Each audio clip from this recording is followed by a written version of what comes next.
ఈ సమయంలో పరిశుద్ధ గ్రంథం నుండి జకర్యా గ్రంథం మొదటి అధ్యాయము 18వ వచనం నుండి కొన్ని వచనాలను నేను చదువుతున్నాను, జాగ్రత్తగా గమనించండి. జకర్యా గ్రంథము మొదటి అధ్యాయము 18వ వచనం నుండి కొన్ని వచనాలు.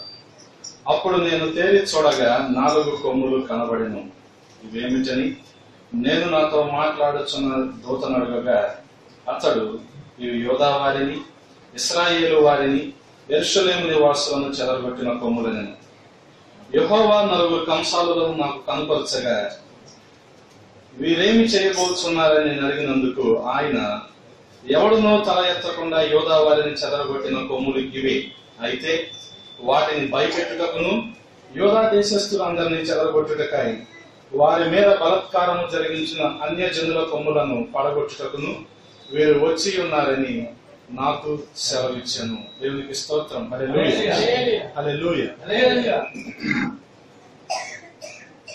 చిన్న ప్రార్థన చేసుకున్నాక ఈ వాక్య భాగాన్ని మనం ధ్యానం చేసుకుందాం. దయచేసి తలలో ఉంచి కళ్ళు మూసుకున్నట్లయితే చిన్న ప్రార్థన చేసుకుందాం. ఈ సమయంలో దేవుని మాటలను, పరిశుద్ధ గ్రంథంలో ఉన్న శ్రేష్టమైన విషయాలను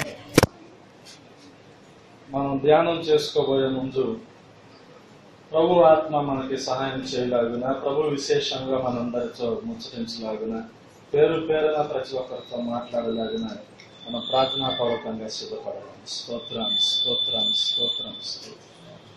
ప్రభా, నాతో మాట్లాడండి అయ్యా, మా అందరితో మీరు మాట్లాడండి ప్రభు. నాయన, ఈ ఉదయకాల సమయంలో కొద్ది మందిగా కూడుకుని ఉన్నాము తండ్రి, నీకు స్తోత్రం, స్తోత్రం, స్తోత్రం, స్తోత్రం. దయతో ప్రభా మీరు మమ్మల్ని దర్శించండి, మీ ఆత్మ సంచారానికి ఉండులాగిన సహాయం చేయండి అయ్యా. ఈ ఉదయకాల సమయంలో ప్రభా ఎంతమంది అయితే ఇక్కడ కూడుకుని ఉన్నారు ప్రభా, ఎవరు కూడా ఒట్టిగా ఇంటికి వెళ్ళటానికి వీలు. నీ మాటలను, నీ వాక్యాన్ని మోసుకొని వెళ్ళే భాగ్యం అందరికి దయచేయమని బతిని అడుగుతుంటున్నాం. ఈ వాక్యాన్ని బోధించడానికి ప్రభా నాకు తగు శక్తిని, జ్ఞానాన్ని దయచేయండి. వాక్యానుభవం ఏమాత్రం లేని వాడిని, పాలుని, అయోగ్యుని తండ్రి, నీ సులువు చాటును మరుగుపరుచుకుని ప్రభా నువ్వు సహాయం చేసిన కొలది ఈ వాక్యాన్ని ధ్యానం చేయడానికి మీరు మాకు కృపను చూపించండి.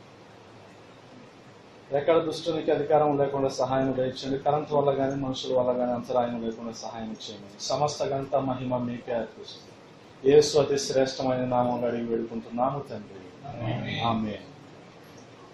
దేవునికి స్తోత్రం. హల్లెలూయా, హల్లెలూయా.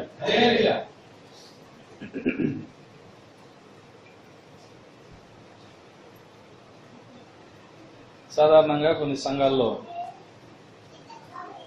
ఎవరైనా ఆరాధనకు లేట్గా వస్తే, లేకపోతే ఆరాధనలో ఆలస్యంగా ఆరంభం అయితే కొద్దిగా ఆలస్యంగా వదలటానికి వాళ్ళు ఇష్టపడతారు. కారణం ఏంటంటే అక్కడ పావుగంట ఆలస్యం అయితే వెళ్ళటం కూడా పావుగంట ఆలస్యం అవుతుంది అని ఉద్దేశం. కానీ మనయ్య గారు ఏంటంటే 10 అంటే 10, 12 అంటే 12. కానీ ఈరోజు బహుశా 12ంటికి మనం ఎంచుకున్న అంశం పూర్తి కాకపోవచ్చు. ఒక 5 నిమిషాలు అటు ఇటు అయినా ఈ వాక్యాన్ని పూర్తి చేసుకునే వెళ్దాం. దేవునికి స్తోత్రం. హల్లెలూయా, హల్లెలూయా. ఒక్కొక్కసారి ఎంచుకున్న అంశాలను బట్టి, ప్రభు నడిపింపును బట్టి ఒక 5 నిమిషాలు ఎక్కువ అవ్వచ్చు. కాబట్టి దానికి అందరూ సహకరించాలి. ఎందుకంటే ఇటీవల అయ్యగారు ఒక అద్భుతమైన అంశాన్ని ఎంచుకున్నారు, దీపాల గురించి. బహుశా ఒక 3-4 వారాల క్రితం అనుకుంటుంది. వెలుగని దీపాలు, వెలిగే దీపాలు, ఆరిపోయిన దీపాలు, నూనె లేని దీపాలు, మండుచూ ప్రకాశించున్న దీపాలు. అద్భుతమైన సబ్జెక్ట్, గంటన్నర మాట్లాడగలిగే సబ్జెక్ట్. కానీ ఆ రోజున మనకి ప్రత్యేకంగా ఆహ్వానించబడిన దైవజనులు ఉన్నారు కాబట్టి, వారికి సమయం ఇవ్వాలి కాబట్టి చాలా త్వరగా అయ్యగారు అంశాన్ని ముగించేశారు. ఎందుకనంటే ఒక్కొక్క అంశాన్ని ప్రారంభించినప్పుడు ఒక ఉత్సుకత మనకి కలుగుతూ ఉంటుంది, ఒక ఇంట్రెస్ట్, లేకపోతే ఒక ఆసక్తి, కుతూహలం. నెక్స్ట్ ఏం చెప్తారు. అందుకని బిషప్ అజరే గ్రౌండ్లో కానీ, జంకానా గ్రౌండ్లో కానీ సభలకు వెళ్ళినప్పుడు నేను ఒక 60 మంది యువకులు, ఇప్పుడు కాదు, అప్పుడు యువకులు, ఇప్పుడు అంకులే, ఇప్పుడు నేను అంకులే, రమేష్ అన్నయ్య అంకులే, అందరూ అంకులే. మన పెన్నులు కొంటాకి వెళ్తే ఒక అతను, ఒక కుర్రోడు ఏదో పెన్నులు ఏదో పెన్సిల్ అడగటానికి వచ్చి అడుగుతుంటే నేనన్నాను, బాబు నువ్వు మెడిసిన్ చదువుతున్నావా అన్నాను. ఎందుకంటే అతను అడిగిన పెన్సిల్ అటువంటిది, ఆ పెన్సిల్ అందరూ వాడరు. అతను అడిగిన పెన్సిల్ అటువంటిది. నువ్వు మెడిసిన్ చదువుతున్నావు అంటే అవును అంకుల్ అన్నాడు. ఏం చేస్తాం? కాబట్టి రమేష్ అన్నయ్య అంకులే, నేను అంకులే. యువకులు ఉన్న రోజుల్లో ఒక 60 మంది కూర్చొని ఆ వాక్యాన్ని, అంటే మొదట్లో కూర్చునే వాళ్ళం కదా, ఆఖరిలో కూర్చునే వాళ్ళం. ఎందుకంటే మధ్య మధ్యలో డిస్కస్ చేసుకోవాలి కాబట్టి. ఎవరైనా దైవజనులు మంచి అంశాన్ని ఎంచుకున్నప్పుడు, అబ్బా ఏం అంశాన్ని ఎంచుకున్నాడు, అసలు దీన్ని ఎలా ప్రారంభిస్తారు, దీన్ని ఎలా ముగిస్తారు, లేకపోతే దీన్ని ఎలాగా కొనసాగిస్తారు అనే దాని గురించే మేము ఆలోచిస్తూ ఉండేవాళ్ళం. ఆయన 60 మందిలో 3 పంతులు అయ్యారు, 3 సేవకులు అయ్యారు. దేవునికి స్తోత్రం. హల్లెలూయా, హల్లెలూయా. నేను పంతుల్ని, నాతో పాటు ఇంకొక పంతులు అయ్యారు, మిగతా 3 సేవకులు అయిపోయారు ఇప్పుడు. కాబట్టి ఒక అంశాన్ని ఎంచుకున్నప్పుడు ఒక ఉత్సుకత లేకపోతే ఒక కుతూహలం అనేది సాధారణంగా అందరికీ ఉంటుంది. కాబట్టి ఎప్పుడైనా బహుశా మళ్ళీ అదే దీపాల గురించి సంఘంలో చెప్పడం కుదరదు కాబట్టి అయ్యారు ఎప్పుడైనా ఎక్కడైనా బహిరంగ సభల్లో కానీ ఎక్కడైనా కూడికల్లో చెప్పినప్పుడు మరొకసారి వినాలని ఆశపడుతున్నారు. మంచి సబ్జెక్ట్ దీపాల గురించి. కాబట్టి మంచి మంచి అంశాలు ఇక్కడ మనకి బోధించబడుతూ వస్తూ ఉన్నాయి. కారణం ఏంటంటే అమ్మగారు రీసెంట్ గా కొంతకాలంగా ప్రార్థన చేస్తూ వస్తున్నారు. మనం సభలో పెట్టుకోవాలి. ప్రభు చిత్తం అయితే మనం సభను కూడా పెట్టుకుందాం. మీ అందరి ప్రార్థనలో కూడా జ్ఞాపకం చేసుకోండి. కారణం ఏంటంటే సభలో పెట్టడం ఒక ముఖ్య ఉద్దేశం ఏదో మన గురించి డిస్ప్లే చేసుకోవటం, మన గురించి ఒక ఎగ్జిబిషన్ లాగా పెట్టుకోవటం కాదు. కానీ మన సంఘం యొక్క, మన పరిచర్య యొక్క లక్ష్యం ఏంటంటే సువార్త ప్రకటన, ఆత్మల రక్షణ, అలాగే సంఘక్షేమాభివృద్ధి. ఇదే ఎజెండా. ఇంతకు మించిన అంశాలు, ఆశయాలు ఏం లేవు. ఇంకా సువార్త ప్రకటన, ఆత్మల రక్షణ, సంఘక్షేమాభివృద్ధి, ఈ 3 అంశాలు. కారణం ఏంటంటే మాకు వ్యాపారం చేయటం రాదు, మాకు ఖర్చులు అమ్ముకోవటం రాదు, మాకు నూనె సీసాలు అమ్ముకోవటం రాదు, మాకు కనీసం పాఠ్య పుస్తకాలు అమ్ముకోవటం కూడా రాదు. మా ఎజెండా అది కాదు. కాబట్టి మన పరిచర్యకున్న లక్ష్యం ఈ 3. ఈ 3 అంశాల గురించే సభలు పెడతాం. లేకపోతే ఇంతకు మించి ఇంకేం లేవు. అంటే స్వస్థతలు లేవా అంటే ఉన్నాయి. స్వస్థతల గురించి కాదు. అంతకన్నా గొప్పది దేవుని వాక్యం, అంతకన్నా గొప్పది ఆత్మల రక్షణ. కాబట్టి ప్రభు చిత్తం అయితే మీ అందరిన ప్రార్థనలో జ్ఞాపకం చేసుకోండి. అలాగే అక్కడి నుంచి నడుచుకుంటూ వస్తుంటే చాలా విచిత్రంగా, వింతగా అనిపించింది. ఏదో ఒక క్రిస్మస్ పండుగకి వెళ్ళినట్టు నాకు అనిపించింది. దేవునికి స్తోత్రం. హల్లెలూయా.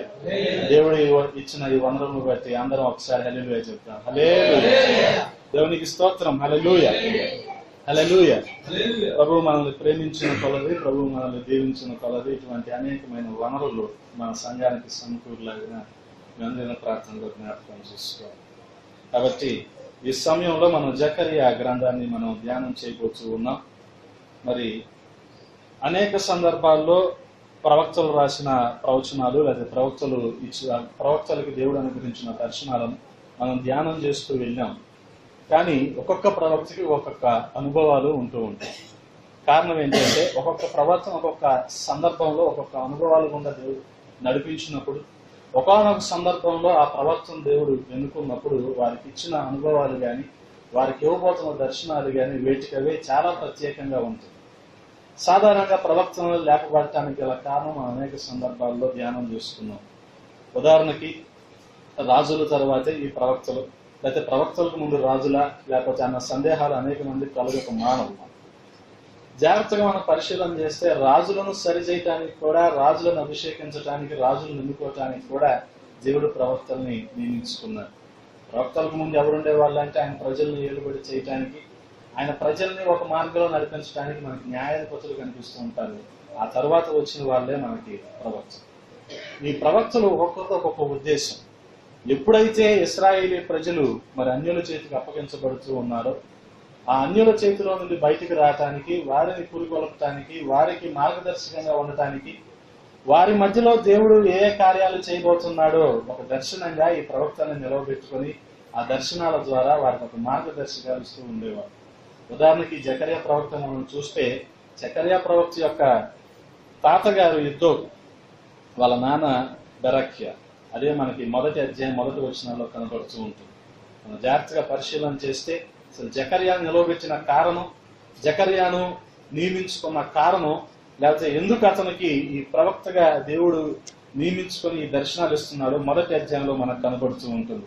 జాగ్రత్తగా మనం పరిశీలన చేసినట్టయితే దర్యావేషు ఏలుబడి యందు 2వ సంవత్సరం 8వ నెలలో యెహోవా వాక్కు ప్రవక్తయు ఇద్దోకు పుట్టిన బెరకియా కుమారుడైన జకర్యాకు ప్రత్యక్షమై సెలవిచ్చినదేమనగా, యెహోవా మీ పితరుల మీద బహుగా కోపించెను, కాబట్టి నీవు వారితో ఇట్లనుము, సైన్యములకు అధిపతియగు యెహోవా సెలవిచ్చినదేమనగా. జాగ్రత్తగా మనం పరిశీలన చేసినట్లయితే ఏ ప్రవచనాల్లో లేకపోతే ఏ దర్శనాల్లో మనం గమనించినా, ఏ ప్రవక్తతో దేవుడు మాట్లాడే విధానం మనం గమనించినా, యెహోవా సెలవిచ్చినది ఏమనగా, లేకపోతే యెహోవా వాక్కు ఏమనగా, యెహోవా చెప్పినది ఏమనగా అన్న మాటలే మనకు కనపడుతూ ఉంటాయి. ఆ తర్వాత సందర్భాల్లో మనం చూస్తే ప్రవక్తలు కూడా వెళ్ళి యెహోవా సెలవిచ్చినది ఏమనగా అన్నట్టే మనం చూస్తాం, కానీ నేను చెప్పేది ఏంటంటే అన్న సందర్భం ఎక్కడ మనకు కనపడదు. కారణం ఏంటంటే దేవుడు వారిని ఒక పనికి నియమించుకున్నాడు, ఆ పనిని కొనసాగించడానికే వాళ్ళు ఉంచాడు. కాబట్టి వాళ్ళు దేవుడు అప్పగించిన పనిని చాలా నమ్మకంగా చేయడానికి ఇష్టపడ్డారు. వారే ఈ ప్రవక్తలు. దేవునికి స్తోత్రం. హల్లెలూయా, హల్లెలూయా. అందుకనే ఇక్కడ మనకి చాలా స్పష్టంగా కనబడుతుంది. అదేంటంటే యెహోవా సెలవిచ్చినది ఏమనగా, మీరు నా తట్టు తిరిగినలా నేను మీ తట్టు తిరుగుతుందని సైన్యములకు అధిపతి యెహోవా సెలవిస్తున్నాడు. ఇదే సైన్యములకు అధిపతి యెహోవా వాక్కు. దేవునికి స్తోత్రం. హల్లెలూయా, హల్లెలూయా. ఇవి జకర్యా మాటలు కాదు, కానీ ఇవి మరి యెహోవా చెప్తున్న మాటలు. అదేంటంటే, మీరు నా తట్టు తిరిగితే నేను మీ తట్టు తిరుగుతాను. జాగ్రత్తగా మనం అబ్జర్వ్ చేస్తే, పరిశీలన చేస్తే మొదటి 6 అధ్యాయాల్లో సుమారు 10-11 దర్శనాలు మనకు కనబడుతూ ఉంటాయి. తర్వాత 7 నుంచి 9వ అధ్యాయం వరకు మనకి ఏ రకంగా ఇశ్రాయేలుని సరిచేయాలనుకుంటున్నాడో, మరి ఏ రకంగా ఇశ్రాయేల్ ఒక చక్కని మార్గంలో దేవుడు పెట్టాలనుకున్నాడు, దానికి సంబంధించిన నియమ నిబంధనలు కనబడుతూ ఉంటాయి. ఇంకా తర్వాత వచనాల్లో చూస్తే యెరూషలేము పట్టణాన్ని మరి యెహోవా దేవుడు ఏ రకంగా కట్టబోతున్నాడు, స్థిరపరచబోతున్నాడు అన్న అంశాలు కూడా మనకు కనబడుతుంటాయి. మొత్తానికి మనకి ఇందులో 14 అధ్యాయాలు కనబడుతుంది. దేవునికి స్తోత్రం. హల్లెలూయా, హల్లెలూయా. కానీ ఏ దర్శనానికి ఆ దర్శనం చాలా ప్రత్యేకమైంది. ఉదాహరణకి ఈ రోజున మనకి ఇక్కడ చాలా కొద్ది సంఖ్యలో మనందరం ఇక్కడ ఉన్నాం. మీరందరూ మందిరానికి హాజరయ్యారు.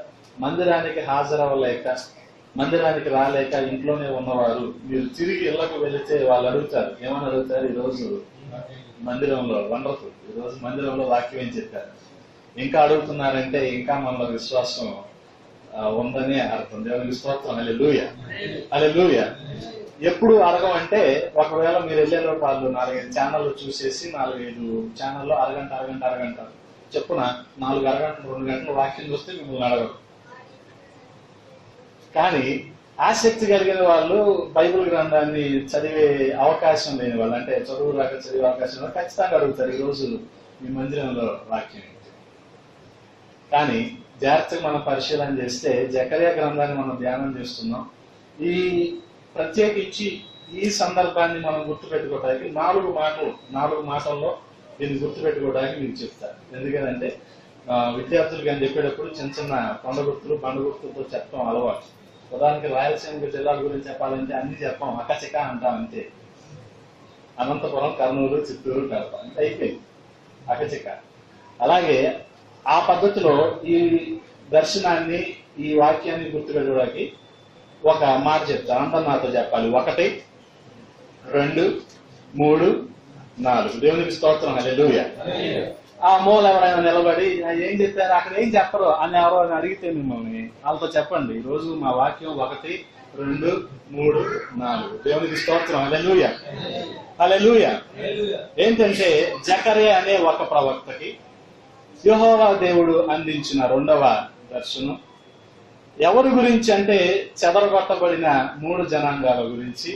ఏంటి చెదరగొట్టినాయి అంటే 4 కొమ్ములు. దేవునికి స్తోత్రం. హల్లెలూయా, హల్లెలూయా. ఇదే 1, 2, 3, 4 జకర్యాకి దేవుడు అందించిన 2వ దర్శనం. ఇది 2వ దర్శనం. మొదటి దర్శనంలో మనం చూస్తే అక్కడ 4 గుర్రాలు కనబడుతూ ఉంటాయి. ఈ గ్రంథం మొత్తంలో 4 అనే సంఖ్య చాలా ప్రధానంగా కనబడుతూ వెళ్తుంది. ప్రతి దర్శనంలో 4 అనే సంఖ్య ప్రధానంగా కనబడటానికి గల కారణం ఏంటంటే, 4 ప్రపంచం యొక్క 4 దిశలను లేకపోతే 4 దిక్కులను సూచిస్తూ ఉంటాయి. అంటే ప్రపంచం మొత్తానికి ఈ 4 అనేది సూచనగా, 4 అనేది సూచనగా ఉంది. కాబట్టి ఎవరైనా అడిగితే చెప్పాలి. 1, 2, 3, 4.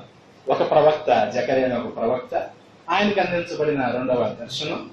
3 జనాంగాలు. ఆ 3 జనాంగాలు మనం చదువుకుంటే ఇక్కడ కనబడుతుంటే 19వ వచనంలో మనకు కనబడుతూ ఉంటాయి. అవేమిటని నేను నాతో మాట్లాడుతున్న దూతను అడగగా, అవి యోధా వారిని, ఇశ్రాయేలు వారిని, యెరూషలేము నివాసులను. ఈ 3 జనాంగాలు, యోధా వారు, ఇశ్రాయేలు వారు, యెరూషలేము నివాసులు. 3. ఈ ముగ్గురిని చెదరగొట్టినవి ఏంటంటే 4 కొమ్ములు. ఈ రోజు మనం ధ్యానించబోయే అంశం 1, 2, 3, 4. నిద్ర వస్తుందా? రావట్లేదు. వస్తే 2 అగ్గిపొలాలు తెచ్చు. ఎలా పెట్టుకుంటే నిద్ర రాదండి, కళ్ళు మూతలు పడవు. అందుకని టామ్ అండ్ జెర్రీ చూడమంటే చూస్తుంది. టామ్కి నిద్ర వస్తే అలాగే చేస్తుంది. దేవునికి స్తోత్రం. హల్లెలూయా, హల్లెలూయా. మరి జాగ్రత్తగా మనం పరిశీలన చేసినట్టయితే ఈ 4 గుర్రాల గురించి గాని, 4 కొమ్ముల గురించి గాని, ఇటువంటి అంశాల గురించి మనకి దానియేలు ప్రస్తావించినట్టు మనకు కనబడుతుంటుంది. అలాగే ప్రకటన గ్రంథంలో మరి యోహాను భక్తుడు కూడా మరి ప్రస్తావించినట్టు మనకు కనబడుతుంటుంది. ఇవన్నీ ఏంటంటే ఈ 4 అనేది మరి ప్రపంచం యొక్క నలుదిశలకు 4 మూలలకు సూచనగా ఉంది. అంటే ప్రపంచం మొత్తానికి ఒక సాదృశ్యంగా ఉంటుంది. మరి ధ్యానం చేద్దాం ఈ 4 కొమ్ములు ఏమై ఉన్నాయి. అంతకన్నా ముందు ధ్యానం చేద్దాం ఈ 3 జనాంగాలు ఏమైనా. దేవునికి స్తోత్రం. హల్లెలూయా, హల్లెలూయా. భౌతికంగా ఇదే విషయాన్ని మనం అర్థం చేసుకోవాలి అనుకుంటే ఈ 3 జనాంగాలు ఏవంటే, మొదటిది యోధావారు, రెండవది ఇశ్రాయేలు వారు, మూడవది యెరూషలేము నివాసులు, లేకపోతే యెరూషలేము పట్టణస్థులు, లేకపోతే యెరూషలేము కాపురస్. ఈ 3 మనం జాగ్రత్తగా భౌతికంగా మనం చూడాలంటే, ఈ రోజున మ్యాపుల్లో మనం చూడాలనుకుంటే మనకి యోధా అనేది మనకి దక్షిణ రాజ్యంగాను, ఇశ్రాయేల్ అనేది ఉత్తర రాజ్యంగాను, మరి యెరూషలేం అనేది మధ్య రాజ్యంగాను ఉంది ఆ రోజుల్లో. మరి ఈ 3 చెదరగొట్టబడ్డాయి. మనం జాగ్రత్తగా పరిశీలన చేసినట్టయితే మొదట్లో ఒక మాట అనుకున్నాం, ఈ ప్రవక్తలు ఎందుకు వస్తున్నారంటే ఎప్పుడైతే ఇశ్రాయేల్ ప్రజలు, ఎప్పుడైతే దేవుని బిడ్డలను పడుతున్న వీళ్ళు ఎప్పుడైతే అన్యుల చేతికి, అన్యుల రాజుల చేతికి అప్పగించబడుతూ ఉన్నారో వాళ్ళని బలపరచడానికే ఈ ప్రవక్తలు వస్తూ ఉన్నారు. కాబట్టి మనం జాగ్రత్తగా పరిశీలన చేస్తే అప్పటి వరకు ఇశ్రాయేలుని లేకపోతే ఈ దేవుని బిడ్డల్ని ఏలుబడి చేసిన వాళ్ళు ఎవరంటే, ఒకరు అషూరు రాజులు, రెండవది బబులోను రాజు. అషూరు రాజుల్లో మనకి దర్యావేషు కనబడుతూ ఉంటారు. అలాగే మరి బబులోను సామ్రాజ్యం కింద మనకు నెబుకద్నెజర్ కనబడుతూ ఉంటారు. ఇది భౌతికంగా మనం ఆలోచన చేసినట్టయితే. అలా కాకుండా మనం జాగ్రత్తగా మరో కోణంలో దీన్ని కనుక మనం ధ్యానం చేస్తే మనకు అర్థమయ్యేది ఏంటంటే, మరి ఇక్కడ మీరు 2 రాజ్యాల గురించే చెప్పారు, అషూరుల గురించి అలాగే బబులోను సామ్రాజ్యం గురించి. మరి ఇక్కడ 4 కొమ్ములు అనుకుంటున్నారుగా. అంటే ఈ 4 కొమ్ములు అనేది ఆయన దోరా మైదానంలో, నెబుకద్నెజర్ రాజు దోరా మైదానంలో నిలవబెట్టిన ఆ ప్రతిమకి సాదృశ్యంగా మనకు. దేవునికి స్తోత్రం. హల్లెలూయా, హల్లెలూయా. ఆ ప్రతిమలో 4 అంశాలు మనకు కనబడుతూ ఉంటాయి. అంటే 4 రకాలుగా ఆ ప్రతిమ చేయబడింది. ఆఖరికి చూసినట్టయితే కాళ్ళ దగ్గరికి వచ్చేవాటికి, పాదాల దగ్గరికి వచ్చేవాటికి మట్టి పాదాలు. మరి జాగ్రత్తగా మనం చూస్తే మరి మొదటిది మనకి బబులోను సామ్రాజ్యం కనబడుతుంది. అలాగే రెండవది మాదియా పారసీక సామ్రాజ్యం కనబడుతుంది. తర్వాత గ్రీకు మాసిడోనియా సామ్రాజ్యాలు కనబడతాయి. అలాగే 4వది రోమా సామ్రాజ్యం కూడా కనబడుతుంది. అంటే ఉత్తర రాజ్యం, దక్షిణ రాజ్యం, మధ్య రాజ్యాన్ని చెదరగొట్టిన ఈ 4 సామ్రాజ్యాలు మనకు కనబడుతూ ఉంటాయి. ఇది మనం స్థూలంగా అర్థం చేసుకోవాలనుకుంటే. కానీ ఈ రోజు జాగ్రత్తగా మనం అర్థం చేసుకుంటే మరి అసలు యోధా వారంటే ఎవరు, ఈ ఇశ్రాయేలీలు అంటే ఎవరు, అలాగే ఈ యెరూషలేం అంటే ఎవరు అన్న సంగతులు మనం జాగ్రత్తగా జ్ఞాపకం చేసుకోవాలి. దేవునికి స్తోత్రం. హల్లెలూయా, హల్లెలూయా. సౌలు రాజు, అలాగే దావీదు రాజు, తర్వాత సొలొమోను రాజు ఉన్నంత కాలం 12 గోత్రాలు, ఇశ్రాయేలుకు సంబంధించిన 12 గోత్రాలు చాలా ఐక్యంగా ఉన్నాయి. కాబట్టి దాన్ని మనం ఒక మాటలో చెప్పాలంటే ఐక్య ఇశ్రాయేల్ అనుకోవచ్చు. కానీ తర్వాత గోత్రాలు విడిపోతున్న కొలది యోధా సపరేట్ గా, అంటే ఒక ప్రత్యేక సామ్రాజ్యం లేదా ప్రత్యేక రాజ్యం అయిపోయింది. ఇశ్రాయేలీలు వారు యోధా కాకుండా మిగతా 11 వాళ్ళు ప్రత్యేకించబడ్డారు. సో ఈ కారణంగా ఏంటంటే వాళ్ళు ముక్కలుగా అయిపోయారు. వాళ్ళకి సంబంధించి చిన్న చిన్న రాజులు కూడా పుట్టుకొస్తూ వచ్చారు. మరి జాగ్రత్తగా మనం అర్థం చేసుకున్నట్టయితే యోధా అనేది స్తుతికి సంబంధించిన గోత్రం. దేవునికి స్తోత్రం. హల్లెలూయా, హల్లెలూయా. యోధా అనేది స్తుతి గోత్రం. ఈ 12 గోత్రాల్లో ఏ గోత్రానికి లేని ఆధిక్యత యోధా గోత్రానికి దేవుడు ఇచ్చాడు. కారణం ఏంటంటే వాళ్ళు స్తుతించే వాళ్ళు కనుక. స్తుతిస్తే ఏం జరుగుతుందంటే, స్తుతిస్తే ఏమైనా జరుగుతుంది. స్తుతిస్తే సంఖ్యలు విడిపోతాయి, స్తుతిస్తే చెరసాలో ఉన్న బంధకాలు, ఆ రోజున పౌలు శీలను అపోస్తుల కార్యం 16వ అధ్యాయం 25వ వచనంలో మనం చూసినట్టయితే మరి అక్కడ చెరసాల అధిపతి అప్పటికే వాళ్ళని బాగా హింసించి వదిలేశారు. వాళ్ళు అప్పుడు స్తుతించడం ప్రారంభించారు. బహుశా మనకే కనుక ఏమైనా ఇబ్బందులు వస్తే స్తుతించలేము, కానీ ఎదుటి వారిని దూషించడానికి, ఈ పరిస్థితికి కారణమైన వాళ్ళని బాధ్యులు చేయడానికి మనం ఇష్టపడతాం, కానీ స్తుతించడానికి ఏమాత్రం ఇష్టపడం. అయినప్పటికీ ఇక్కడ మనం చూస్తే మరి అపోస్తుల కార్యం 16వ అధ్యాయం 25వ వచనంలో చూస్తే మరి పౌలు శీలలు మనకు కనబడుతున్నారు. వాళ్ళు ఏంటంటే వాళ్ళంతా ఇబ్బందుల్లో ఉండి కూడా మరి స్తుతించడం ప్రారంభించారు. స్తుతిస్తే చెరసాల పునాదులు కదిలే, స్తుతిస్తే వారి బంధకాలు విడిపోయాయి, చెరసాల అధిపతి కూడా మారినట్టుగా మనం చూస్తూ ఉన్నాం. స్తుతితో ఏదైనా సాధ్యమే. దేవునికి స్తోత్రం. హల్లెలూయా, హల్లెలూయా. ఈ రోజున మనం గొప్ప కార్యాలు చూడలేకపోవటానికి గల కారణం ఏంటంటే మనలో స్తుతి లేకపోవటం. స్తుతి లేకపోవటం, స్తుతి లేని కారణంగా ఎప్పుడు స్తుతిస్తూ ఉండాలి. ఉదాహరణకి దావీదు మహారాజు మనం చూస్తే రోజుకి 7 మార్లు ఆయన దేవుని స్తుతించేవాడు. అంటే 7 సార్లు దేవుడు దావీదు దగ్గరికి వచ్చేవాడు ఆ స్తుతిని అందుకోవటానికి. అంటే దేవుడు ఈ రోజున మనతో లేకపోవటానికి గల కారణం, దేవుడు మన వద్దకు రాకపోవటానికి గల కారణం ఏంటంటే మనం స్తుతించలేకపోవచ్చు. దేవునికి స్తోత్రం. హల్లెలూయా, హల్లెలూయా. కాబట్టి మనం స్తుతింపబద్ధులమై ఉన్నాం. దేవునికి స్తోత్రం. హల్లెలూయా, హల్లెలూయా. దేవుణ్ణి సైతం మన వద్దకు తీసుకువస్తూ ఉంది. కాబట్టి అంటే స్తుతి ఎవరి వద్ద అయితే ఉండదో, స్తుతి ఎవరైతే చేయలేకపోతారో వారు కూడా ఈ చెదరగొట్టబడిన యోధా జనాంగం లాగానే ఉంటారు. వారి జీవితాల్లో కూడా ఏమాత్రం దీవెనలు, ఆశీర్వాదాలు మనకు కనపడవు.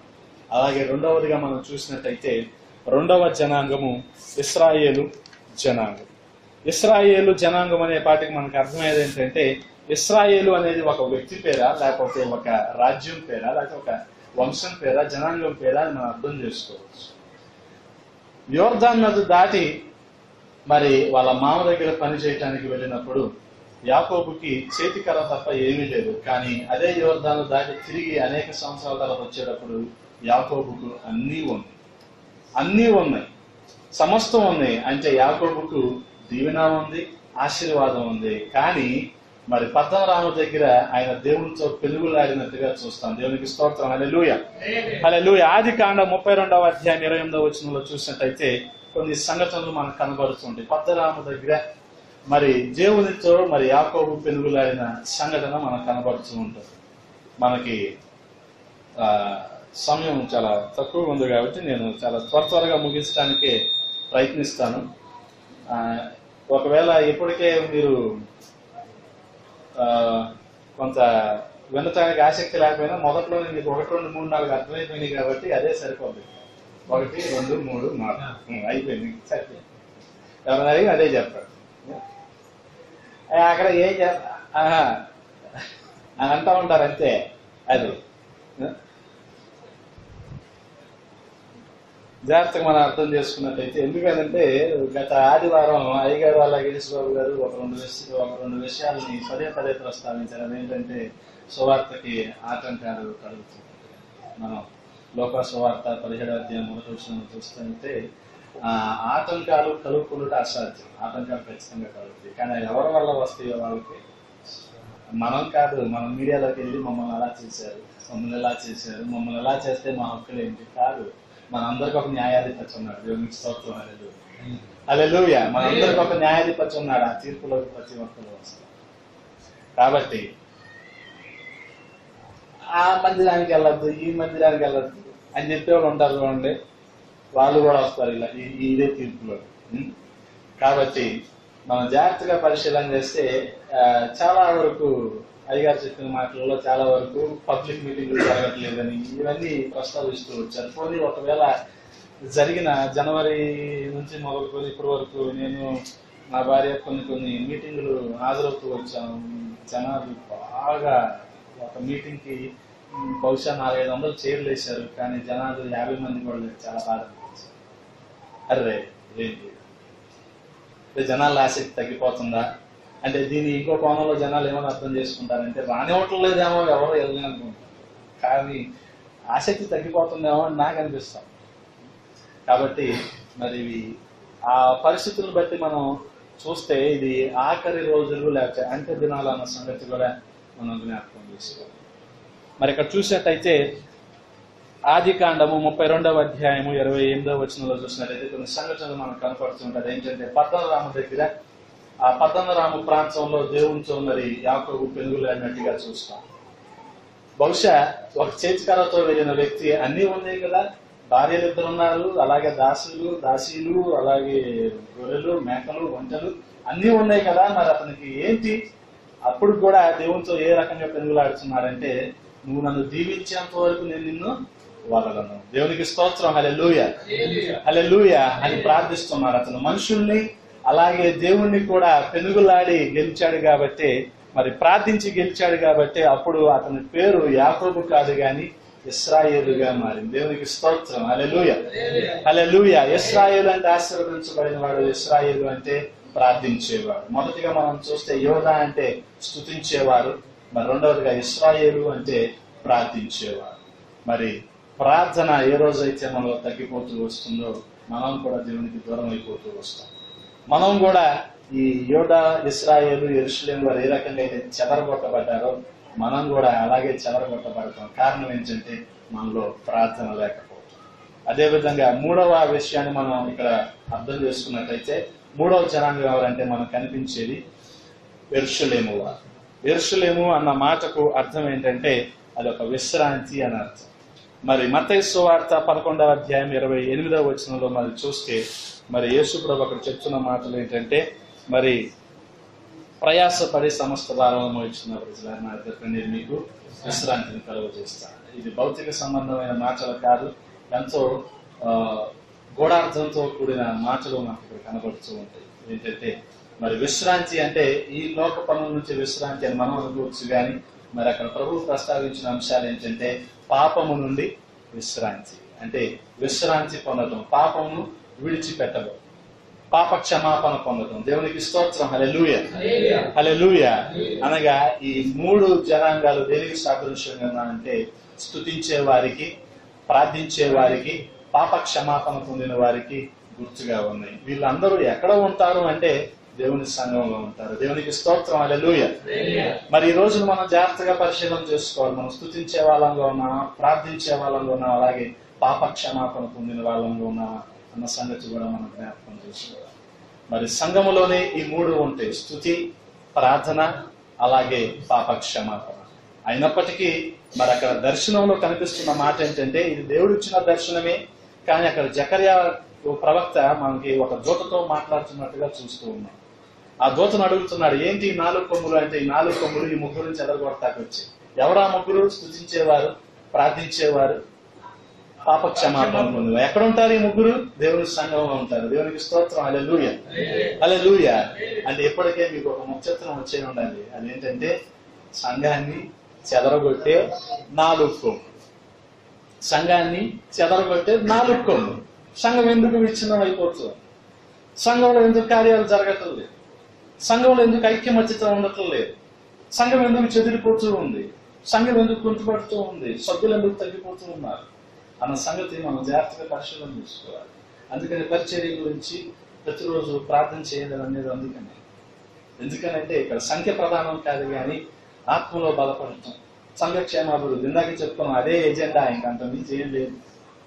మరి డబ్బులు పోగేద్దాం అసలు లేదు, నెవర్. సభలు, అందుకనే సభలు పెట్టుకుంటే ఇక్కడంటే మనకు కొన్ని రెస్ట్రిక్షన్స్ ఉంటాయి. బయటికి మైక్ పెట్టలేము, ఎక్కువగా మైక్ పెట్టలేము. కాబట్టి అక్కడైతే మైక్. ఆఖరికి అమ్మగారు ఎలా ఫిక్స్ అయిపోయిందంటే ఓపెన్ గ్రౌండ్ దొరకపోతే కనీసం శ్రీనివాస కళ్యాణ మండపంలో పెట్టేయాలన్నంత ఇదిగా. కారణం ఏంటంటే ఆ సందర్భం చేత అయినా ఎంతో కొంతమంది దేవుని మాటలను వింటారు. దేవునికి స్తోత్రం, హల్లెలూయా హల్లెలూయా.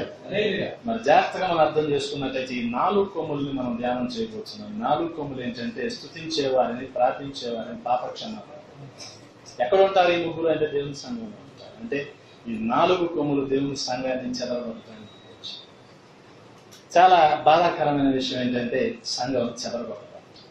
సంఘం చెదరగొట్టబట్టడం అంటే ఉన్న వ్యక్తులు వేరే మందిరానికి వెళ్ళి అది కాదు, వస్తున్న వాళ్ళే రాకుండా ఇళ్లలో పడుకోవటం, రోజు వచ్చే వాళ్ళే రాకుండా ఇంట్లో ఉండిపోవటం, అది కూడా సంఘం చెదరగొట్టబట్టడం.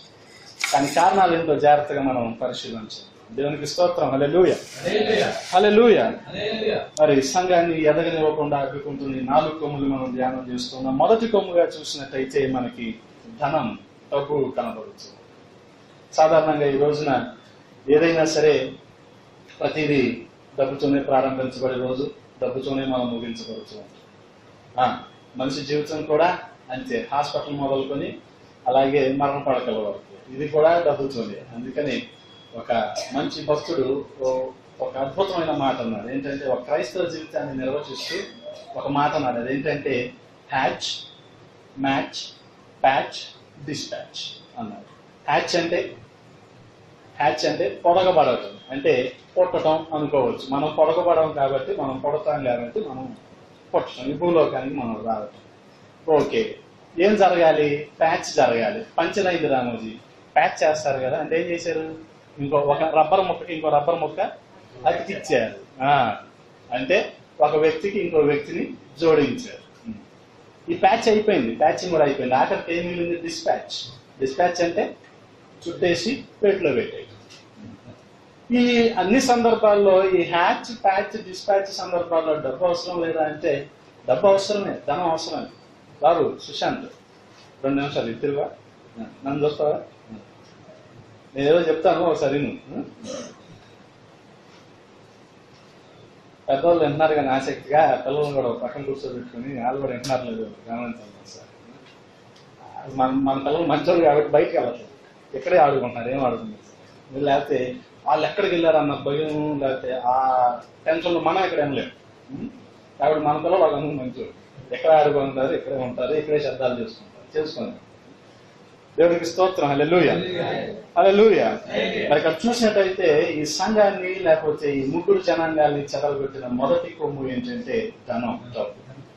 మరి ప్రతిదీ అక్కడే మనకి సమస్యలు ప్రారంభమవుతూ ఉంటాయి. మరి సినీ కవులు ఏమంటారంటే ధనమే అన్నిటికీ మూలం అంటారు. కానీ మరి పౌలు భక్తుడు ఏమంటున్నాడంటే ధనాపేక్ష సమస్త కీడులకు. దేవునికి స్తోత్రం. హల్లెలూయా, హల్లెలూయా. మరి ఇక్కడ చూసినట్టయితే మనకి 1 తిమోతి పత్రిక 6వ అధ్యాయము 10వ వచనంలో మనకి ఈ మాటలు కనబడుతూ ఉంటాయి. ఎందుకనంటే మరి మన ధనం ఎక్కడ ఉంటుందో మన మనస్సు అక్కడే ఉంటుంది. ఈ ధనాపేక్షలో పడిపోయి విశ్వాసాన్ని కోల్పోయి విశ్వాస జీవితం పడిపోయిన వారిని గురించి మరి తిమోతి పత్రికలో మరి పౌలు భక్తుడు తిమోతితో మాట్లాడుతున్నట్టుగా మరి చూస్తూ ఉంటాం. మరి జాగ్రత్తగా మనం గమనించినట్టయితే ఇప్పుడు టీవీలో మనం చూపిస్తారు చూడండి, అంతకు ముందు 72 కేజీలు, ఇప్పుడు 58 కేజీలు అన్నట్టు. అలాగే డబ్బు రాకమునుకు, డబ్బు వచ్చాక అన్నట్టు మనుషులు చూపిస్తే మనుషుల మధ్య తేడా మనకు ఖచ్చితంగా కనపడుతుంది. మనం జాగ్రత్తగా గమనించవచ్చు. ఎందుకంటే ఈ చిన్న అనుభవంలో ఎంతో మందిని, అంటే సేవలోకి వచ్చిన కొత్తలో చాలా కష్టంగా గడిచిన సేవ, అలాగే ఏదో రకంగా డబ్బు వచ్చేసాక విస్తరించిన సేవ గమనించాను. నేను ఎన్ని గమనిస్తూ వచ్చాను కాబట్టి నాకు కొంత అవగాహన. జాగ్రత్తగా మనం చూస్తే మనకు అర్థం ఏంటంటే ఈ ధనమే సమస్త కీడులకు మూలం. ఈ రోజున ప్రతి మానవ సంబంధం ఆర్థిక సంబంధంగా మారటానికి గల కారణం ఈ మానవ సంబంధాలన్నీ ఆర్థిక సంబంధాలుగా మారిపోయినాయి అనుకోండి. ఇక అక్కడ ప్రేమ ఉండదు, ఆప్యాయత ఉండదు, అక్కడ ఇంకేమీ ఉండదు. డబ్బు డబ్బు డబ్బు. మరి డబ్బు లేకపోతే ఎలాగండి? పొద్దున్నే పాల ప్యాకెట్ ఎలా వస్తుందండి, లేకపోతే కరెంట్ ఎలా వస్తుందండి? కానీ ఇక్కడ ధనం గురించి మాట్లాడట్లేదు, కానీ ధనాపేక్ష గురించి మరి పౌలు భక్తులు మాట్లాడుతున్నారు. దేవునికి స్తోత్రం. హల్లెలూయా, హల్లెలూయా. మరి ఈ ధనం గురించే, ఈ ధనాపేక్ష చేతే అననీయ సఫీరాలు వాళ్ళ ప్రాణాన్ని పోగొట్టుకున్నట్టుగా మనం చూస్తాం. ఈ ధనాపేక్షతోనే గెహాజీ కుష్టును సంపాదించుకున్నట్టుగా మనం చూస్తూ ఉన్నాం. మరి జాగ్రత్తగా మనం చూసినట్టయితే ఈ ధనం కారణంగానే అనేక సమస్యలు. అప్పుడప్పుడు కొన్ని గ్రామాల గుండా వెళ్ళేటప్పుడు అనుకుంటూ ఉంటా, ఆ గ్రామాల్లో చాలా మంది చెట్లు కింద కూర్చొని ఖాళీగా ఉంటారు. మనం ఇంత పొద్దున్న నుంచి సాయంత్రం వరకు పక్కని బాగు చేయటానికి ఇలా కష్టపడుతున్నామే, అంటే నేను బాగుపడటం కాదు, పక్కని బాగు చేయటానికి. ఇది అర్థం చేసుకోవాలి. పక్కన బాగు చేయడం మనం కష్టపడుతున్నామే, మనం ఖాళీగా ఉండలేకపోతున్నాం. వాళ్ళు ఎందుకు అలా ఖాళీగా కూర్చోగలుగుతున్నారని 2-3 సార్లు ఆలోచన చేశాను. నాకు అర్థమైంది ఏంటంటే ఆఖరికి వాళ్ళకి పెద్ద కోరికలు ఏం లేవు, నాకు కోరికలు. వాళ్ళకి పెద్ద కోరికలు లేవు, వాళ్ళకి పెద్దగా ఆశయాలు ఆశలేమి లేవు వాళ్ళకి. అందుకని వాళ్ళు కామ్గా ఉన్నారు, కష్టపడాల్సిన అవసరం లేదు. మనకి కష్టపడాలి, ఒక మంచి బట్టలు వేసుకోవాలి, ఇలా ఉండాలి అంటే కష్టపడాలి. అర్థమవుతుందిగా మనకి ధనానికి, అవసరానికి లేదా ధనాపేక్షకు ఉన్నంత తేడా అన్నమాట. దేవునికి స్తోత్రం. హల్లెలూయా, హల్లెలూయా. ప్రతి అవసరత కూడా దేవుడు మనకి తీర్చే దేవుడై ఉన్నాడు. అయినా సరే మనం ఏంటంటే దేవునితో కాకుండా ఇతరులతో మన అవసరతలను చెప్పడానికి మనం ప్రయత్నిస్తూ ఉంటాం. అంటే మన తండ్రితో కాకుండా ఇతరులతో మన అవసరతలు, మన ఇబ్బందులు చెప్పడానికి మనం ప్రయత్నిస్తూ ఉంటాం. మన ఇబ్బందులు ఇతరులకు చెప్పారనుకోండి, వాళ్ళేం చెప్తారు? వాళ్ళ ఇబ్బందులు చెప్తారు, లేకపోతే ఎక్కడో జరిగిన సంఘటనలు చెప్తారు. ఉదాహరణకి ఒక వ్యక్తి వెళ్ళి ఒక సైకిల్ పోయిందని అన్నాడు అనుకోండి, మొన్న ఆ రోడ్లో కూడా అలాగే పోయింది అంటాడే కానీ ఈ సైకిల్ పోయినందుకు ఇప్పుడు వచ్చే లేకపోతే దీనికి ఎటువంటి పరిష్కార మార్గం ఎవరు చెప్పరు. పలానా సమస్యలో ఉన్నామండి ఇలాగంటే పలానా చోట అలాగే జరిగిందంట అని అక్కడ ఇంకో సమస్య గురించి ప్రస్తావిస్తారే తప్ప అందులోంచి బయటికి ఎలా రావాలనేది మాత్రం ప్రస్తావించు. ఇదే అండి నా ఆస్తి మా అన్నయ్య తీసుకున్నాడని నువ్వు ఎవరితో చెప్తే అక్కడ కూడా అలాగే జరిగిందండి, ఆ ఊర్లో కూడా అన్నదమ్ములు అలాగే తీసుకున్నారు. ఇదే చెప్పేది. అంతేగాని నీ ఆస్తి నీకు ఎలా రావాలి, నీ డబ్బులు నీకు ఎలా రావాలి ఎవరు చెప్పరు. అది జాగ్రత్తగా మనం అర్థం చేసుకుంటే ఇవన్నిటికి కారణం ఏంటంటే ధనం. ఒకరి మీద ఒకరు ఇలాగ అసూయపడి ద్వేషాలు పెంచుకోవడానికి గల కారణం ధనం. మరి బైబిల్ గ్రంథంలో మనం ప్రత్యేకించి చూసినట్లయితే కొంతమంది ఒకరు తమను తామే పొడుచుకుని అన్న మాట కూడా మనకి 1 తిమోతికి రాసిన పత్రికలో 6వ అధ్యాయం 10వ వచనం తర్వాత మనం కనబడుతూ ఉంటుంది. అంటే ధనాపేక్ష వల్ల వారిని వారే పొడుచుకున్నట్టుగా మనం చూస్తాం. ఇదంతటికి కారణం ఏంటంటే మనం ఒక అవినాభావ సంబంధాన్ని, ఒక ప్రత్యేకమైన అనుబంధాన్ని దేవునితో కలిగి లేకపోవడం. ఇవేంటంటే ప్రతి ఒక్కరిని అదే మార్గంలో దేవుడు నడిపిస్తాడని కాదు, ప్రతి ఒక్కరిని దేవుడు ఇలాగే ఉంచుతాడని కాదు. ఒక్కొక్కరికి ఒక్కొక్క అనుభవాన్ని, ఒక్కొక్క పరిస్థితులను దేవుడు కలిగిస్తూ ఉంటాడు. ఇశ్రాయేలు అన్ని రకాలుగా అన్ని సంవత్సరాలు తిరిగారు కదా, మనం కూడా అన్ని సంవత్సరాల తర్వాత సెటిల్ అవుతామా అని అనుకుంటానికి కాదు, మనల్ని ఇంకొక అనుభవాల్లో నడిపిస్తూ ఉంటారు. కానీ ఆఖరిగా ఆయన మాట విన్నప్పుడు, ఆయన చిత్తాన్ని జరిగించినప్పుడు ఖచ్చితంగా ఆయన మహిమార్థమే దేవుడు మనల్ని వాడుకోవడానికి ఇష్టపడుతున్నాడు. దేవునికి స్తోత్రం. హల్లెలూయా, హల్లెలూయా. 30-35 ఏళ్లకే సెటిల్ అవ్వలేదని ఎంత బాధపడుతూ ఉంటామో వారం నుంచి నేను బాధపడలేదు. కారణం ఏంటంటే వాడు 67 ఏళ్ళు 63 ఏళ్ళు వచ్చినా ఒక సీటు కోసం కష్టపడుతున్నాడు. అదే ఈ రకంగా మనం చాలా లక్కీ ఉన్నాం, చాలా లక్కీ కదా. 60 ఏళ్ళకి కూడా వాళ్ళు సెటిల్ అవ్వలేదు అనే భావంతో వాళ్ళు ఏం చేస్తున్నారు, ఒకరు కేసులు పెట్టుకుంటున్నారు, చొక్కాలు చింపుకుంటున్నారు, కొట్టుకుంటున్నారు, జైలుకి వెళ్తున్నారు, వస్తున్నారు. సరే పర్లేదు, మనం 35 కూడా కష్టపడాల్సి అనిపించింది. ఏమన్నా అంతే కదా. ఇప్పుడు మీ అబ్బాయి 5 వచ్చేపాటి నువ్వు కంగారు పడిపోతావు. కారణం ఏంటంటే ఇంకా ఏం చేయట్లేదు, 4 రాళ్ళకి 4 సబ్జెక్ట్ నాకు వేసాడు అనుకుంటాను. కానీ ఒకసారి పన్నీర్ సెల్వాన్ని ఆలాలు చూపించి కుర్రాడికి అప్పుడు 60 ఏళ్ళు వచ్చినా సరే వాళ్ళు సెటిల్ అవ్వలేదు అనే బాధ వాళ్ళకు ఉండిపోయింది. అప్పటికి ఎవరో 4-5 పోటీకి వస్తుంటే ఒకడో సీఎం అవుతారు. ఓకే అంటే వాళ్ళు 65 ఏళ్ళకి.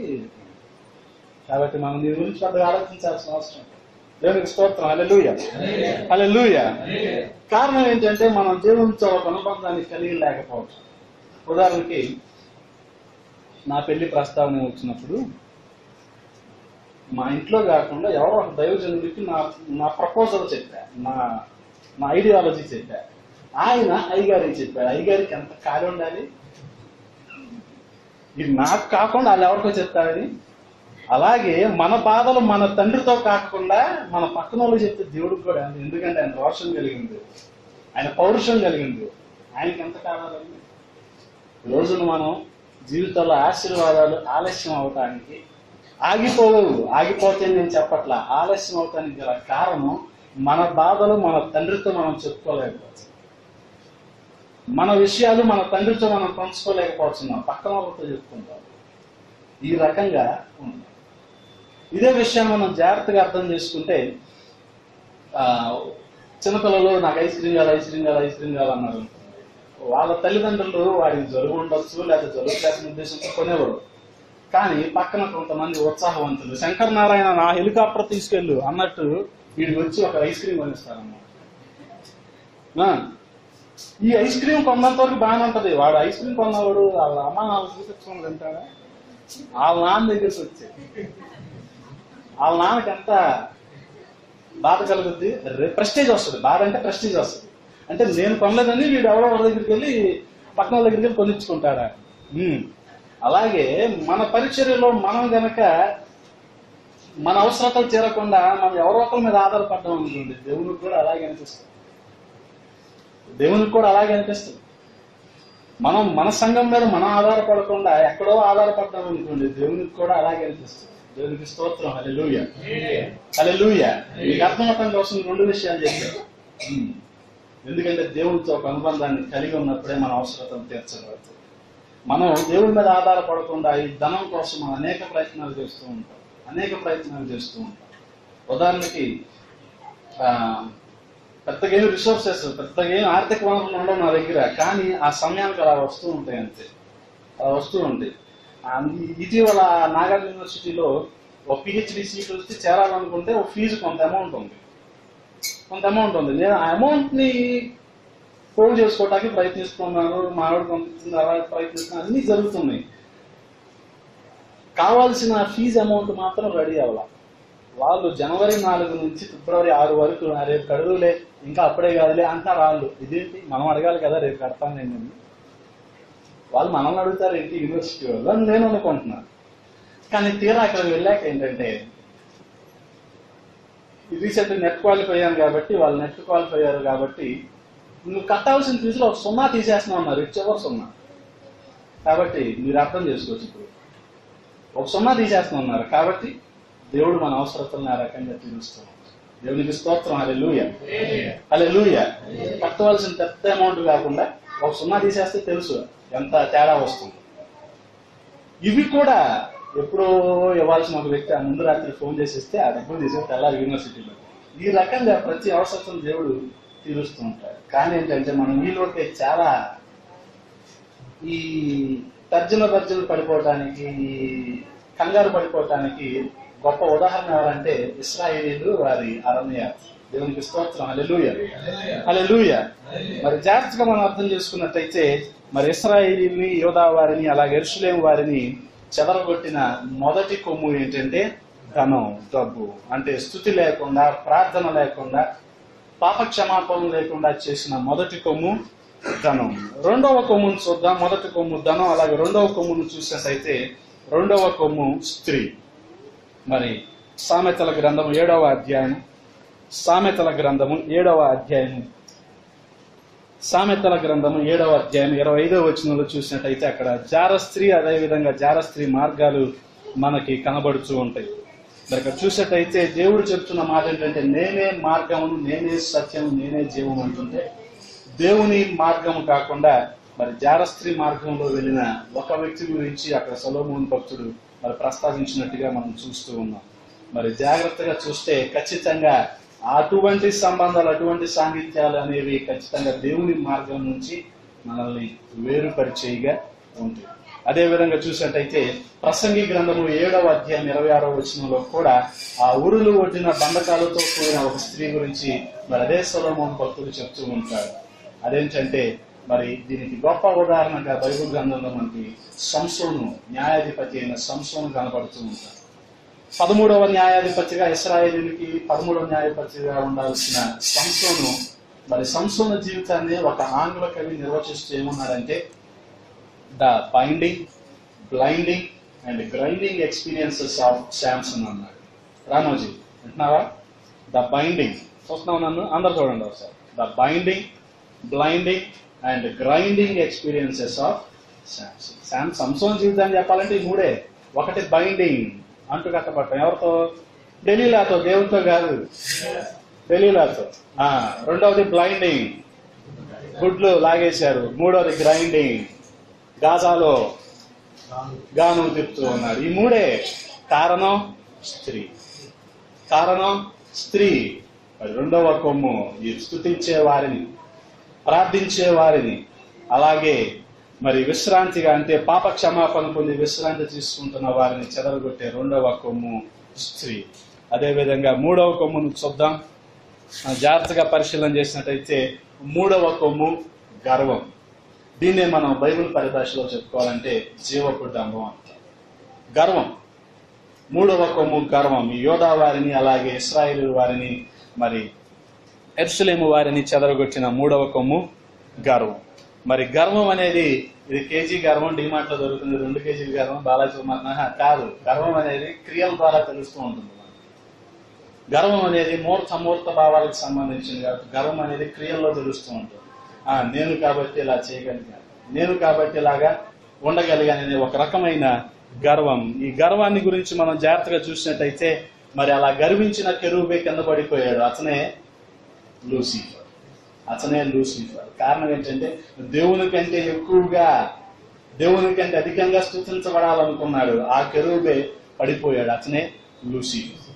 ఆ కెరూబు అతనితో పాటు 33% కెరూబుని కూడా కింద పడేసుకున్నాడు. వాళ్ళే ఈ లూసిఫర్లు, ఆ సంతానం, ఆ సమూహం.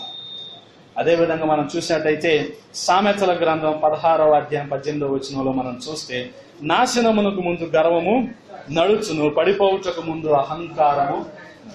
దేవునికి స్తోత్రం. హల్లెలూయా, హల్లెలూయా. చాలా తేటగా, చాలా సూటిగా మనకి బైబిల్ గ్రంథం చెప్తూ ఉంది. నాశనానికి ముందు గర్వం నడుస్తూ ఉంటుంది. ఎప్పుడైతే మనం స్తుతించలేదో, ఎప్పుడైతే మనం ప్రార్థించట్లేదో, ఎప్పుడైతే మనం పాపాల నుండి విముక్తి పొందటం లేదో మనలో ఒక గర్వం నడుస్తూ ఉంటుంది. మరి అదే విధంగా చూసినట్టయితే ఇర్మియా గ్రంథం 29వ అధ్యాయంలో కూడా శూరుడు తన శౌర్యాన్ని బట్టి, జ్ఞాని తన జ్ఞానాన్ని బట్టి అతిశయింపకూడదు. అతిశయించేవాడు ఎవరైనా సరే దేవుని కృపను బట్టి మాత్రమే అతిశయించాలి. దేవునికి స్తోత్రం. హల్లెలూయా, హల్లెలూయా. అంటే ఏమి చేయాలి, ఏమి చేయకూడదో కూడా అక్కడే మనకు దేవుడు బోధిస్తూ ఉన్నాడు. దేవుని వాక్యం నుండి సూటిగా మనతో బోధిస్తున్నాడు. మనం గర్విస్తూ ఉంటాం, మనం నిశ్చయపడుతూ ఉంటాం. మనలో ఒక రకమైన జీవపు డంబం అనేది ఉంటుంది. మనం జాగ్రత్తగా పరిశీలన చేస్తే అంతకుముందు కూడా ఉదాహరణ మీకు నేను చెప్పినట్టు కూర్చోరు. ఏంటంటే ఒక సంవత్సరం పిల్లోడిని కనుక మనం చేతిలోకి తీసుకుంటే, ఖచ్చితంగా నేనే తెచ్చుకుంటే అతను మొదటగా చేసేది ఏంటంటే మొత్తం చూస్తాడు, నా పెన్ను తీసుకుంటాడు ఖచ్చితంగా. కారణం ఏంటంటే అది కొద్దిగా మెరుస్తూ, అది కొద్దిగా ఆకర్షణీయంగా కనపడుతుంది కాబట్టి పెన్ను తీసుకుంటాడు. ఈ పెన్ను తీసుకున్నాడు అంటే ముందు ఏం చేశాడు? చూశాడు. చూసిన తర్వాత పెన్నుని పట్టుకున్నాడు. పట్టుకున్నవాడు ఊరుకుంటాడా? నోట్లో పెట్టుకుంటాడు, వాసన చూస్తాడు. ఈ 4 అయిపోయినాయి అంటే 4 ఇంద్రియాలు పనిచేసింది. మనకు పంచేంద్రియాలు కదా. ఆఖరిగా 2-3 సార్లు ఎలా అని విసిరారు. అప్పుడు కింద పడుద్ది, శబ్దం వస్తుంది. అంటే ఏం జరిగింది? ఇప్పుడు 5 ఇంద్రియాలు పనిచేస్తున్నాయని ఒకసారి టెస్ట్ చేసేది. 10ంటికి అయ్యాడు, మైక్ టెస్ట్ అంటారు. అలాగే ఆడు కూడా టెస్ట్ చేసుకున్నాడు ఒకసారి, ఈ 5 ఇంద్రియాలు పనిచేస్తున్నాయా లేదా అని. అలాగే అపవాది కూడా సర్పం రూపంలో వచ్చి హవమ్మను పడేయాలనుకున్నప్పుడు కూడా ఇలాగే టెస్ట్ చేసింది. కారణం ఏంటంటే హవలో 2-3 ఇంజెక్ట్ చేసింది, పంపించింది, అప్లోడ్ చేసింది ఆ వైరస్. అది ఏంటంటే శరీరాశ, నేత్రాశ, జీవపు డంబాన్ని ఏం చేసిందంటే ఆ వైరస్ ని పంపించింది. ఏ రకంగా? ఆ పండు చూసింది, ఆ పండు ఆకర్షణీయంగా ఉంది, రమ్యంగా ఉంది, ఓకే, కాబట్టి అక్కడ నేత్రాశ. తినాలనుకుంది, తింటే ఏం జరిగింది? శరీరాశ పూర్తయింది. ఆఖరిగా తింటే ఏం జరుగుతుంది, లేకపోతే తింటే వచ్చే పర్యవసానాలు ఏంటో కూడా అపవాది చెప్పింది. సర్పరూపంగా ఉన్న అపవాది ఏంటంటే మీరు మంచి చెడ్డలు తెలియచి చెట్టు కాబట్టి ఇది మీరు కూడా దేవదూతల కంటే ఎక్కువగా మరి చిరస్మరణీయులుగా, లేకపోతే చనిపోకుండా ఉండిపోతారు, అలాగే వాళ్ళకంటే ఎక్కువగా ఉండిపోతారు, దేవుడితో సమానంగా మీరు ఉంటారు అనే ఒక గర్వాన్ని వారిలో పెట్టింది. కాబట్టి వాళ్ళు అక్కడ పడిపోయారు. అందుకని ఆ పండుని చూడటం, తినటం, అలాగే ఇవన్నీ ఏంటంటే నేత్రాశ, శరీరాశ, జీవపడంగానికి సాదృశ్యంగా మనకు కనపడుతుంది. దేవునికి స్తోత్రం. హల్లెలూయా, హల్లెలూయా. అదే విధంగా చూసినట్టయితే 4వ కొమ్ము దగ్గరికి వద్దాం. 4వ కొమ్ము చూసినట్టయితే ఈ కొమ్ము ఈ రోజున సమాజంలో, సంఘంలో, దేవుని సంఘంలో, అలాగే సభ్య సమాజంలో చాలా బలంగా పనిచేస్తున్న కొమ్ము. అది కులం లేకపోతే మతం అనుకోవచ్చు. కులం లేకపోతే మతం. కారణం ఏంటంటే అరగంట మాట్లాడటం తేలికే, కొద్దిగా అనుభవం వచ్చాక గంట మాట్లాడటం, గంట దేవుని వాక్యాన్ని బోధించడం తేలికే, అలాగే మీరు కూడా వినటం చాలా తేలిక. కానీ దీని ప్రకారం నడుచుకోవడం అనేది చాలా కష్టం. దేవుడు ప్రేమ స్వరూపి అంటాం, మనం ఆ ప్రేమను చూపించలేకపోతే చాలా కష్టం. అందుకని మార్టిన్ లూథర్ భక్తుడు అంటూ ఉంటాడు, క్రైస్తవులు అబద్ధాలు ఆడని ఎవరు చెప్పారయ్యా, పాటల పుస్తకం ఉండి అబద్ధాలు ఆడతారు లేదు నేను చెప్తాను. ఎందుకని పాటల పుస్తకం తీసిన వెంటనే నేనును నా ఇంటి వారును యెహోవా ఏం ఒక్కటే వస్తుంది ఇక్కడికి, కానీ పాట మాత్రం నేనును నా ఇంటి వారును అని. అంటే ఏం జరిగినట్టు అక్కడ అబద్ధం ఆడినట్టు. పాటల పుస్తకం ఒకటి ఇస్తే చాలు, నిన్ను పూర్ణ మనసుతో కాబట్టి జాగ్రత్తగా గమనించారు. విమర్శకారు వాస్తవాన్ని చెప్పాడు మార్టిన్ లూథర్ భక్తుడు వాస్తవాన్ని చెప్పాడు. మరి జాగ్రత్త ఈ రోజున సంఘాల్లో మనం పరిశీలన చేసినట్లయితే, సంఘాల్లో మనం గమనించినట్లయితే బలంగా పనిచేస్తున్న ఈ కొమ్ము ఏంటంటే కులం లేదా బహుశా యేసుబాబు గారు గమనించే ఉంటారు. అమరావతి ముందు ఇంకొక ఊరు వస్తుంది ఏంటి కదా,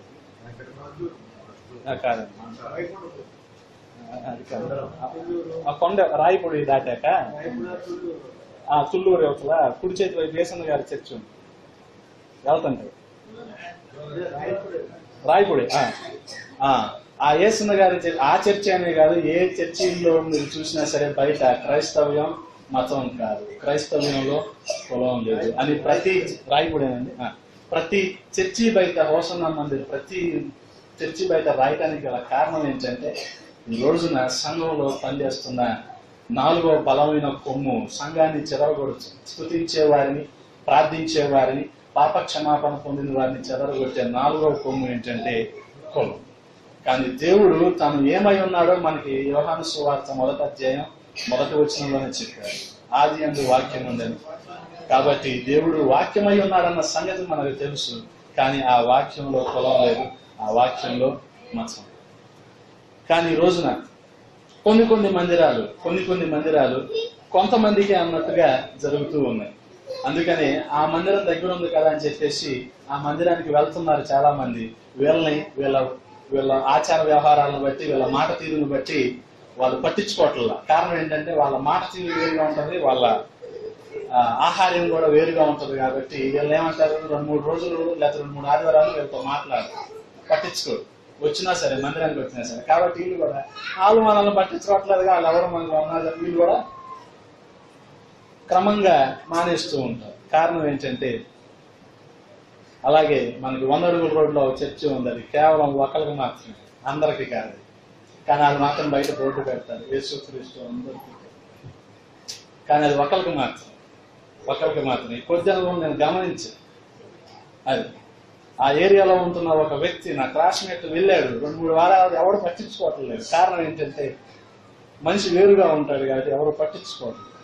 కాబట్టి మందిరానికి దూరం అయిపోయారు. అలాగే మరి బలంగా పనిచేస్తున్న కొమ్ము ఏంటంటే మతం లేదా కొమ్ము. అలాగే దేవుడు పాపిని మార్చడానికి వచ్చాడు కానీ మతాన్ని మార్చడానికి ఏమాత్రం రాదు. కానీ ఒక అపోహలో, ఒక దురాభిప్రాయంలో మనం ఉండిపోయాం. అదేంటంటే మరి ఆయన ఒక మతాన్ని స్థాపించడానికి వచ్చాడు అనేది. మరి జాగ్రత్తగా మనం చూసేటైతే తీతుకు రాసిన పత్రికలో 3వ అధ్యాయం 11వ వచనంలో చూసేటైతే అక్కడ మతభేదముల గురించి మనకు అద్భుతమైన మాట కనబడుతూ ఉంటుంది. అంటే సంఘంలో ఏ విధంగా భేదాలు సృష్టిస్తున్నారన్న సంగతి మరి పౌలు భక్తులు ప్రస్తావిస్తూ ఉంటాడు. మరి అటువంటి వారిని 1-2 సార్లు గద్దించి ఆ తర్వాత విసర్జించడం అంటే మనకి పనికిరాని మనం ఏం చేస్తామండి, పక్కన పెట్టేస్తాం, దూరంగా ఉంచేస్తాం. అలాగే ఈ మత భేదాలని కలిగిస్తున్న వారిని కూడా మనం ఏం చేయాలంటే దూరంగా ఉంచాలి. మరి ఇప్పుడు మనం తెలుసుకున్నాం అదేంటంటే 1, 2, 3, 4లో 3 ఏంటో తెలుసుకున్నాం, అలాగే 4 ఏంటో కూడా తెలుసుకున్నాం. 4 కొమ్ములు, బలంగా పనిచేస్తున్న 4 కొమ్ములు ఏంటంటే మొదటి కొమ్ము ధనం, 2వ కొమ్ము స్త్రీ, 3వ కొమ్ము గర్వం, అలాగే 4వ కొమ్ము కులం లేదా మతం. కాబట్టి మనం జాగ్రత్తగా పరిశీలన అవలేదు తెలియదు. ఇంకా కంటిన్యూషన్ పార్ట్ 2 ఉంది.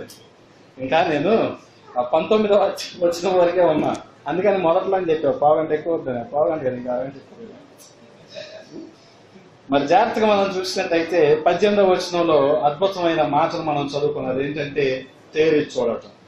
మరి అంతకుముందు అనేక ప్రవక్తల గురించి మనం ధ్యానం చేసుకున్నప్పుడు మరి ఇర్మియాని వీళ్ళని చూస్తే మనం ఏమంటామంటే ఏడుపుల ప్రవక్త లేదా అంగలార్పు ప్రవక్తలు అంటాం. కాబట్టి ప్రతి దర్శనానికి వాళ్ళు ఎంతో ఏడ్చి ప్రలాపించి దేవుడి దగ్గర నుంచి దర్శనాలు పొందుకొని నశించిపోతే ఇశ్రాయేలు గురించి వాళ్ళు ఏడ్చారు కనుక వాళ్ళు ఏడుపులు ప్రవక్త అన్నాం.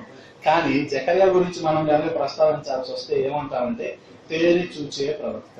తేరి చూడటం అంటే కన్నులెత్తి చూడటం. అంటే ఈయన ఊహలు, ఈయన ఉద్దేశాలు, ఈయన ఆశ అంతా ఎప్పుడు మరి దేవుని వద్ద పరలోకం మీద ఉంది కాబట్టి ఈయన తేరి చూస్తున్నాడు. ఈ తేరి చూస్తున్నా మీరు ప్రతి దర్శనంలో కూడా మీరు చూస్తే నేను తేరి చూడగా అంటారు. మరి జాగ్రత్తగా మనం చూస్తే ఇక్కడ ప్రతి దర్శనానికి ముందు నేను తేరి చూడగా అన్న పదమే మనకు కనబడుతూ ఉంటుంది. మరి తర్వాత వచనాల్లో చూస్తే ఇక్కడ చెదరగొట్టబడిన 4 కొమ్ముల గురించి మనం ధ్యానం చేసుకున్నాం. 20వ వచనంలో నేను వస్తున్నాను. యెహోవా 4 కంసాలను నాకు కనపరచగా వీరేమి చేయబోతున్నారని నేను అడిగినందుకు ఆయన ఎవడనూ తలెత్తకుండా యోధా వారిని చెదరగొట్టిన కొమ్ములు ఇవే. అవేంటంటే ధనం, స్త్రీ, గర్వం, అలాగే కులం. 4 కొమ్ములు ఇవే. అయితే వాటిని భయపెట్టుటకును యోధా దేశస్తులందరినీ చెదరగొట్టుటకై వారి మీద బలత్కారము జరిగించిన అన్యజనుల కొమ్ములను పడగొట్టుటకు వీరు వచ్చి ఉన్నారని నాకు సెలవిచ్చను.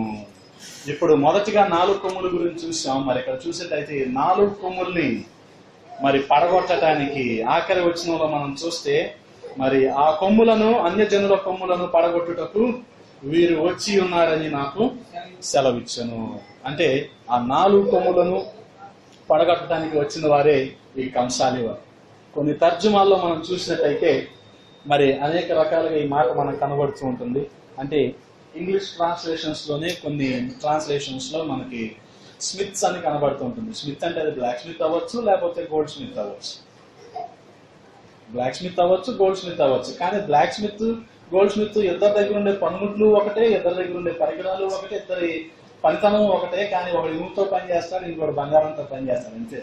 కానీ కొన్ని తర్జుమాల్లో మనం చూస్తే 4 కార్పెంటర్స్ అని కూడా మనకి అక్కడ రాయబడి ఉంటుంది. కానీ కార్పెంటర్ జోలికి వెళ్ళద్దు. కానీ మనకు అందరికన్నా పెద్ద కార్పెంటర్ ఎవరంటే దేవుడే. దేవునికి స్తోత్రం, హల్లెలూయా. అలాగే ఈ కంసాలులు అన్న మాట మనకు కనబడుతుంటుంది. కంసాలులు ఎందుకు వచ్చారు అంటే ఆ కొమ్ముల్ని పడగొట్టడానికి వచ్చారు. మరి జాగ్రత్తగా చూసినట్టయితే అది బ్లాక్ స్మిత్ అయినా, బ్లాక్ అంటే నువ్వు కదరా, బ్లాక్ స్మిత్ అయినా, గోల్డ్ స్మిత్ అయినా, నేను బ్లాక్, మా జోషు బ్లాక్, బాగుపడాలి. ఓకేనా? కంసాలి దగ్గర ఉండే 4 పనిముట్లు ఏంటో మనం ఒకసారి పరిశీలనగా చూద్దాం. అదేంటంటే కంసాలి, అది బ్లాక్ స్మిత్ అయినా, గోల్డ్ స్మిత్ అయినా, అంటే ఇనుముతో పనిచేసే వాళ్ళైనా, బంగారంతో పనిచేసే వాళ్ళైనా వాళ్ళ దగ్గర ఉండేది ఏంటంటే ఖచ్చితంగా అగ్ని ఉంటుంది.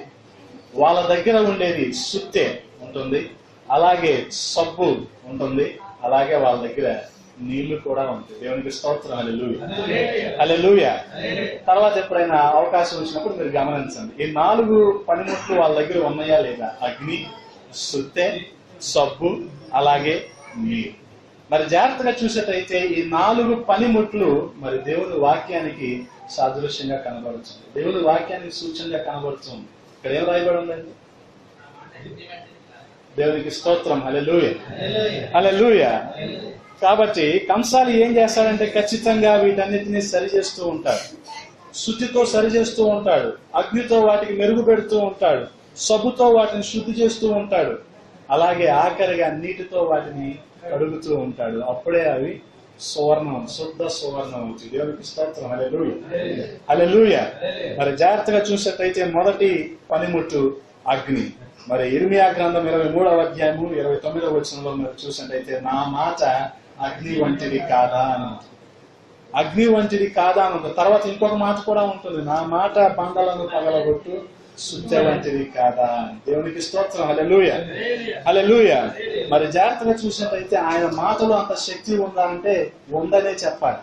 యెరూషలేముకు వెళ్తున్న మార్గంలో అంజూరపు చెట్టు కనిపించింది, ఫలాలు ఆశపడ్డాడు కానీ కనిపించలేదు. కాబట్టి జీవితంలో ఇది ఫలించదు అన్నాడు. చెట్టు ఎండిపోయింది, నరకలేదు అక్కడ, చెట్టు ఎండిపోయింది. కాబట్టి ఆయన అనంగానే జరిగిందంటే ఆయన మాటలో శక్తి ఉంది, ఆయన మాట అగ్ని కాబట్టి అది ఎండిపోయింది. దేవునికి స్తోత్రం, హల్లెలూయా, హల్లెలూయా.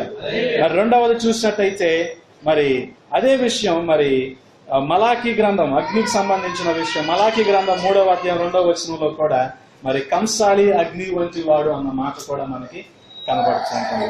అదే రెండవ అంశం చూసినట్టయితే కంసాలికి సంబంధించి సుత్తె.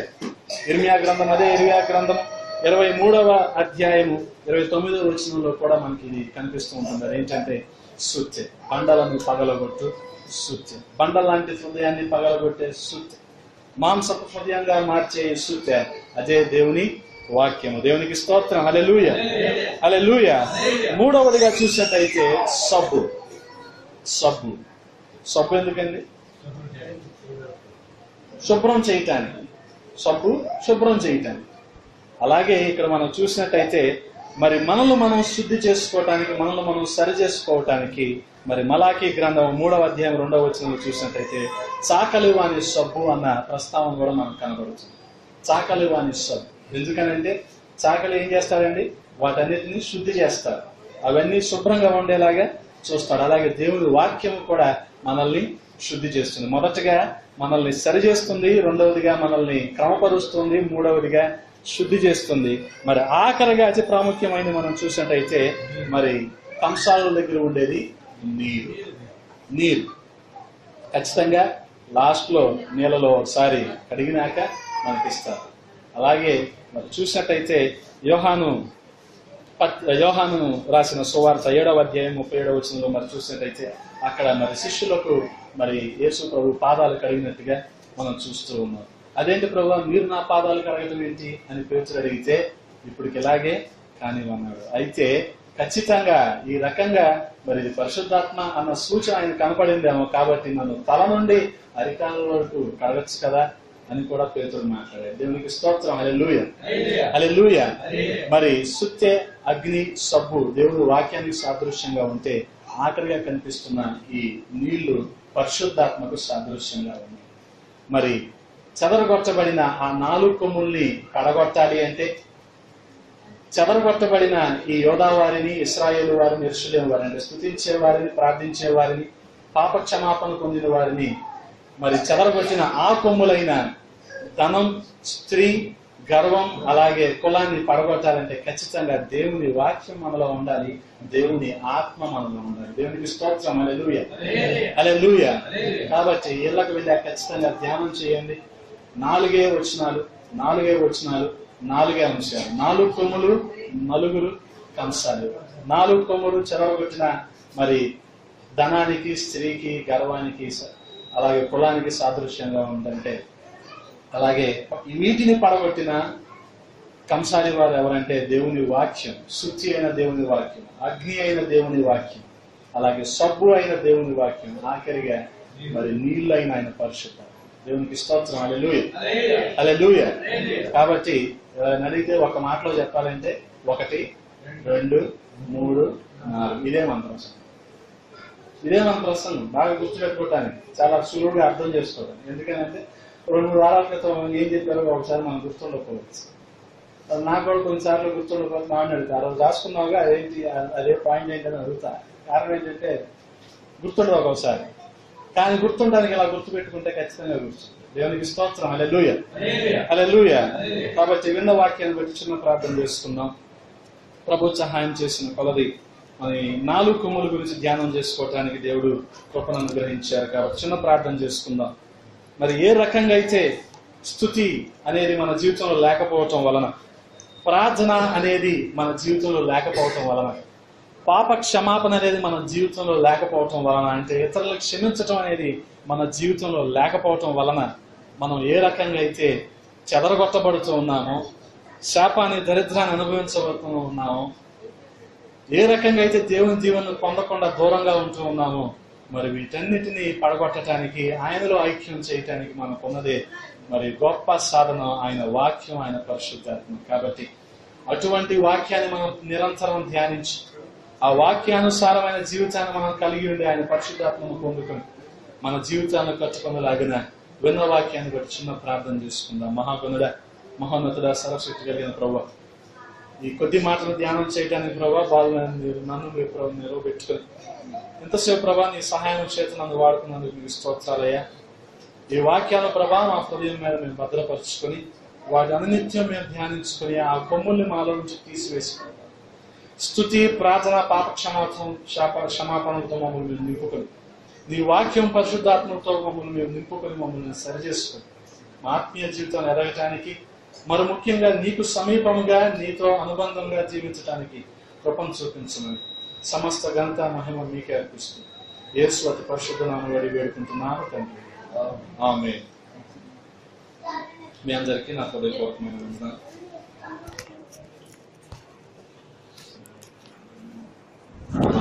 నిలబడి